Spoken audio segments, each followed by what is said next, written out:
So how do you feel as you go through your day? Zombie-like, happy, or in a bad way?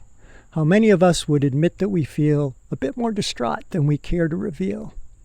You may think there's nothing at all you can do, but believe it or not, that's not really true.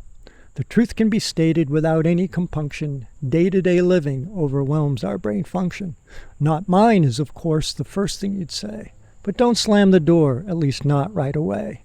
Here are some signs that your brain's overloaded and certain brain functions are being eroded. Daily life feels like an unending grind. No matter the speed, you fall further behind. You can't pay attention, you're simply distracted. What you can recall remains greatly contracted. Negative self-talk incessantly chatters. You're just going to fail. What you do doesn't matter. You often feel lonely, disheartened, and small.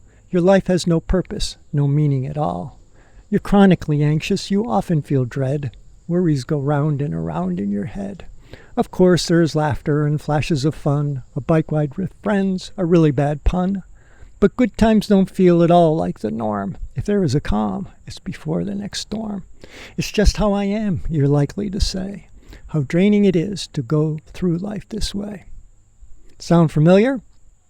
Distraction, self-doubt, loneliness, lack of purpose, anxiety, all are examples of suffering. Suffering is the brain's interpretation of pain, whether it's physical, mental, or emotional. When you understand how and when your brain does it, you can reduce it.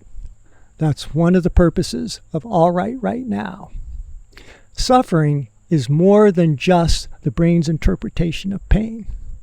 And that is the subject of Part B of Oh How I Suffer.